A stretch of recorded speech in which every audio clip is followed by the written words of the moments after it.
Alhamdulillahilladzi ja'ala Ramadhana syahra syami lil mu'minin. Asyhadu an la ilaha illallah wahdahu la syarika lah.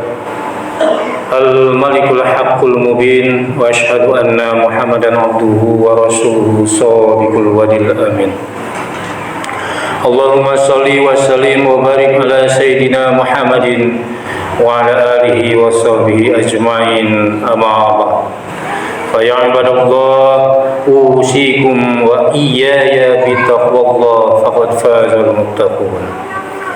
Qala Allah ta'ala fi kitabihil karim wa huwa asdaqul qailin.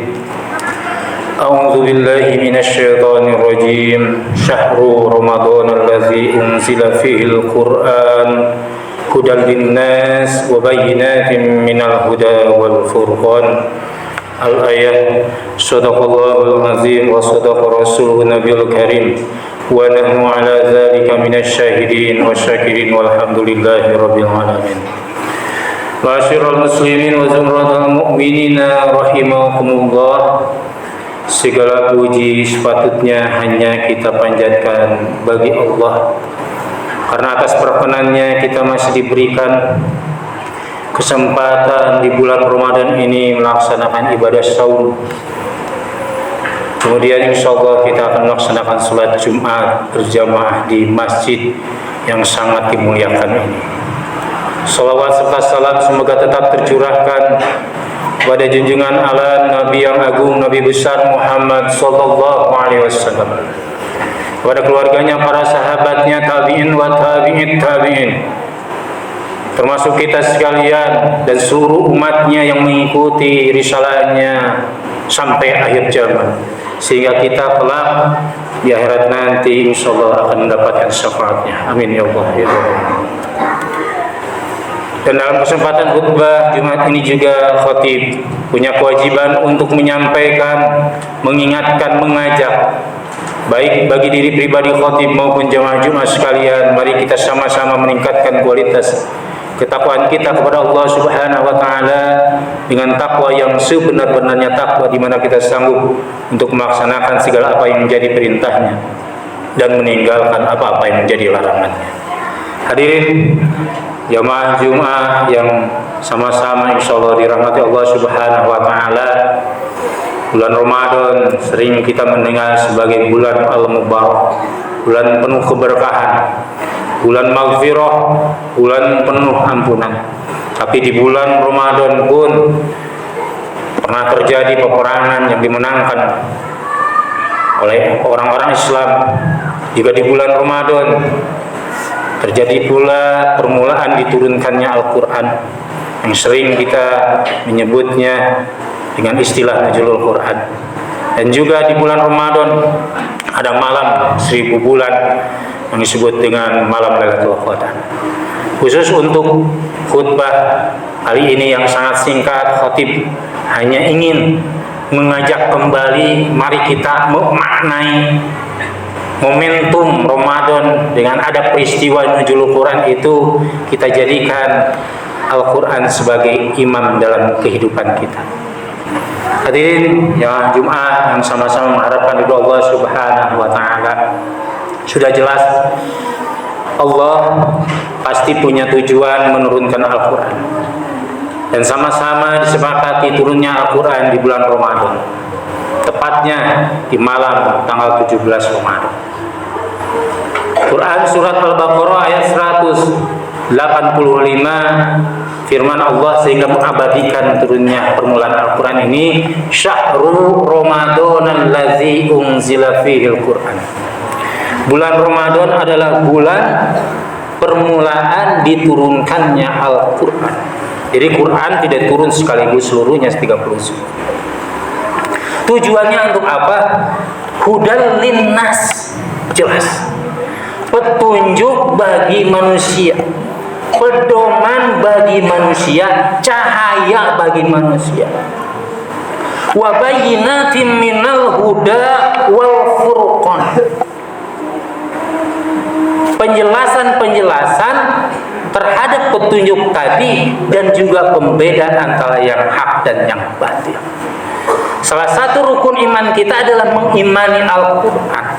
Kalau kita ingin hidup selamat di dunia dan selamat di akhirat, tidak tersesat di dunia dan diterima oleh Allah Subhanahu wa taala kelak di akhirat, maka jadikan Al-Quran sebagai iman. Tidak tanpa sebab Allah menurunkan Al-Quran. Karena kondisi lebih dari 14 abad yang lalu, dunia yang hanya dikuasai oleh dua blok barat di Eropa, di Bizantium atau Konstantinopel, ibu kota Turki, Istanbul sekarang, yang waktu itu dikuasai oleh Romawi dengan Nasraninya. Kemudian di blok timur ada Persia yang sekarang Iran, itu dengan orang-orang majusinya yang menyembah api. Mereka saling menguasai, saling menyerang, tapi tidak ada dalam rahmat Allah Subhanahu wa taala. Abad itu adalah abad kegelapan. Manusia tidak ada harganya. Perbudakan di mana-mana. Perempuan tidak dihargai. Bayi-bayi perempuan dibunuh. Maka disitulah sudah dipersiapkan Nabi dan Rasul pilihan untuk menerima mujizat terbesar yang Allah turunkan kepada Rasul, yaitu Al-Quranul Karim. Al-Quran sebuah bacaan yang sempurna, Al-Karim yang mulia. Dan Al-Quran bukan untuk seorang nabi saja, untuk seorang kaum saja, untuk teritorial di Arab saja, tidak. Maka salah ketika Al-Quran itu hanya untuk orang Arab. Al-Quran kata Allah dari wilayah terbitnya matahari sampai wilayah terbenamnya matahari. Maka wa ma arsalnaka illa rahmatan lil alamin. Rasulullah itu ditugaskan untuk menjadi rahmat seluruh alam dengan Al-Quran. Dan alhamdulillah masa kegelapan itu selesai 23 tahun. Rasulullah mengajak dari gelap kepada terang benderang, dari yang bengkok menjadi lurus, dari kekufuran kepada kemusliman, keislaman, keimanan, dari kemusyrikan kepada ketauhidan. Inilah yang harus kita gali kembali, dekatkan kembali Al-Quran sebagai kitab suci kita, sebagai pedoman hidup kita, sebagai way of life, jalan hidup kita. Karena tidak ada disebutkan Zabur, Taurat, Injil itu akan memberikan syafaat kepada siapa yang membacanya. Mujizat terbesar Al-Quran ketika kalamullah tersebut Allah turunkan kepada Rasulullah Muhammad SAW melalui malaikat Jibril, kemudian disusun, dibukukan oleh para sahabat, sehingga mujizat tersebut satu-satunya mujizat yang bisa kita lihat, kita pegang, kita sentuh, kita baca, dan kita dengar. Dan betapa kemanfaatannya sangat dahsyat keutamaan dari Al-Quran. Dan jangan diragukan kembali isinya. Raiba fihi, tidak ada keraguan di dalam Al-Quran sedikit. Kalau ada keraguan sedikit pun dalam Al-Quran, perlu dipertanyakan keimanan kita. Dan Allah menjamin sejak diturunkan hingga nanti kiamat. Dalam surat Al-Hijr ayat ke-9, inna nahnu nazzalna zikra wa inna lahu lahafizun. Sesungguhnya kami telah menurunkan Al-Quran dan sesungguhnya kami yang menjaganya. Yakin itu. Lantas bagaimana supaya kita mencintai Al-Quran? Mengapa kita sampai sekarang belum semurninya mencintai Al-Quran? Mungkin belum tahu bagaimana keutamaannya Al-Quran. Seperti kita akan merasakan kebaikan dari sehat kita ketika kita merasakan sakit. Kita akan merasakan pentingnya keberadaan seseorang orang tua kita ketika mereka telah tiada. Kita akan merasakan bagaimana baiknya Allah Subhanahu wa taala ketika tahu jahatnya setan. Dan kita akan tahu bagaimana luar biasanya kebaikan Al-Quran ketika kita jauh dari Al-Quran. Masyarul muslimin wa jumratul mu'minin rahimakumullah. Minimal ada 3 dalam kesempatan Jumat ini disampaikan. Yang pertama, bagaimana untuk menjadikan Al-Quran sebagai imam kita. 1. Biasakan, tanamkan kegemaran untuk membaca Al-Quran. Karena siapapun yang membacanya dengan seizin Allah, Al-Quran akan memberi syafaat. Tidak seperti kitab-kitab lain atau buku-buku yang sehari-hari dibaca. Dalam sebuah hadis riwayat Imam Muslim dari Abu Umamah, Iqra al-Quran fa innahu ya'ti yaumal qiyamati syafi'an li ashabi. Bacalah Al-Quran karena Quran nanti akan datang pada hari kiamat memberi syafaat kepada siapa yang membaca. Bagi yang belum bisa membaca Al-Quran, belajarlah. Bahkan pahalanya menjadi 2 dengan membaca Al-Quran tersebut, dari bacaannya maupun cara membaca yang terbata-bata, maka pahalanya menjadi 2. Mungkin sekarang kita lebih banyak membaca yang lain. Biasakan cinta terhadap Al-Quran. Yang kedua, pahami isi kandungan Al-Quran. Pahami isi kandungan Al-Quran. Pelajari hadis riwayat Imam Bukhari dari Utsman ibn Affan. Khairukum man ta'allama al-Qur'ana wa 'allamahu. Sebaik-baiknya di antara kalian adalah yang mempelajari Al-Quran kemudian mengajarkan kepada yang lain. Banyak sekarang versi-versi bacaan Al-Quran yang dengan terjemahannya bahkan ada artinya kata per kata, sehingga kita lebih tahu kesulitan apapun di dunia ini dan kebaikan yang digambarkan di akhirat ada dalam Al-Quran. Jangan mencari ke buku-buku yang lain. Dan yang ketiga, yaitu mengamalkan kandungan isi Al-Quran. Dan ini dijelaskan juga dari Imam Ahmad, hadis riwayat Imam Ahmad dari Ali bin Abi Thalib karramallahu wajhah.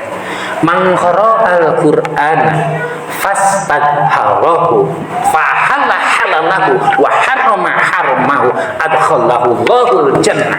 Siapa yang membaca Al-Quran kemudian mempelajari, memahaminya, kemudian mengamalkannya, menghalalkan yang halal, mengharamkan yang haram, adkhallahu Allahul jannah, niscaya Allah masukkan ke dalam surganya. Barakallahu li wa lakum fil Qur'anil azim wa nafa'ani wa iyyakum bima fihi minal ayati wa dzikril hakim wa taqabbal minni wa minkum tilawatahu innahu huwal ghafurur rahim.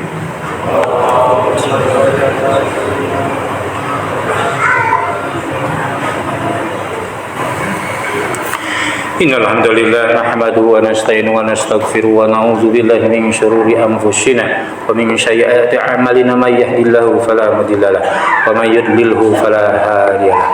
Asyhadu an la ilaha illallah wahdahu la syarika lahu wa asyhadu anna Muhammadan abduhu wa rasuluhu la nabiyya ba'dahu. Allahumma shalli wa sallim wa barik ala sayyidina Muhammadin abdillah wa ala alihi wa sahbihi wa mawala amma ba'd. Ya ayyuhalladzina amanu ittaqullaha haqqa tuqatih wa la tamutunna illa wa antum muslimun. Hadirin jamaah Jumat yang sama-sama mengharapkan ridho Allah Subhanahu wa taala di bulan yang penuh keberkahan ini, penuh kemuliaan. Khatib hanya ingin mengajak, mari kita sama-sama jadikan Quran sebagai pedoman hidup kita, cahaya hidup kita. Karena kalau kita disinari cahaya dalam kegelapan apapun, pasti akan terang benderang jalan yang kita lalui. Untuk itu jadikan Al-Quran sebagai bacaan sehari-hari. Cintai Al-Quran. Dan ini disabdakan oleh baginda Nabi SAW, Abdulu ibadati ummati qiraatil Quran, yang terutama dari bacaan umatku yaitu bacaan Al-Quran. Dan jangan sampai di dalam hati kita, di dalam dada kita tanpa ada sama sekali bacaan Al-Quran yang menjadi pedoman petunjuk hidup kita. Innalladzi laisa fi jawfihi syai'an minal Quran. Jadi sesungguhnya orang yang di dalam dadanya, di dalam hatinya sama sekali tidak ada bacaan Al-Quran, kal baiti harobi, bagaikan rumah yang rusak. Badan ini rusak kalau sama sekali tidak ada cahaya Al-Quran. Mari kita sama-sama berdoa, bermunajat kepada Allah Subhanahu wa taala. Semoga Allah Subhanahu wa taala memberikan kekuatan dan kemampuan kepada kita untuk menjadikan Al-Qur'an sebagai imam kita dalam kehidupan kita secara istiqomah, dan insyaallah meninggalnya pun dalam keadaan husnul khatimah. Innallaha wa malaikatahu yusholluna 'alan nabi ya ayyuhalladzina amanu shallu 'alaihi wa sallimu taslima. Allahumma shalli wa sallim wa barik. Amin. Allahumma ighfir lil muslimina wal muslimat wal mu'minina wal mu'minat al ahya'i minhum wal amwat wa tabi bainana wa bainahum bil khairati rabbi ighfir warham wa anta khairur rahimin.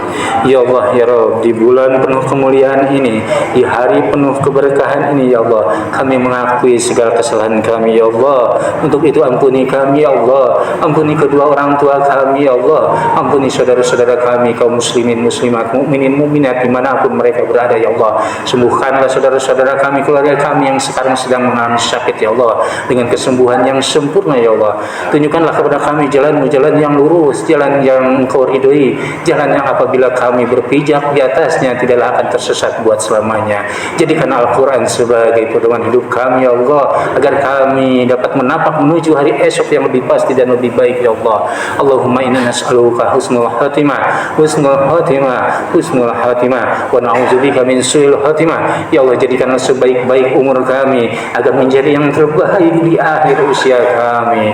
Allahumma rabbana wa taqabbal minna salatana wa ruku'ana wa sujudana wa syiyamana wa qiyamana wa tadarru'ana wa khasana wa ta'budana wa hajatana wa udwana wa tamin tasyrana ya Allah ya Allah ya arhamar rahimin. Allahumma rabbana atina fid dunya hasanah wa fil akhirati hasanah wa qina azabannar. Ibadallah, innallaha ya'muru bil 'adli wal ihsan wa ita'i dzil qurba wa yanha 'anil fahsya'i wal munkari wal baghi ya'izukum la'allakum tadhakkarun. Fadhkuru 'azima yadhkurkum washkuru 'ala ni'amihi yazidkum wa la dzikrullahi akbar. Aqimis shalah.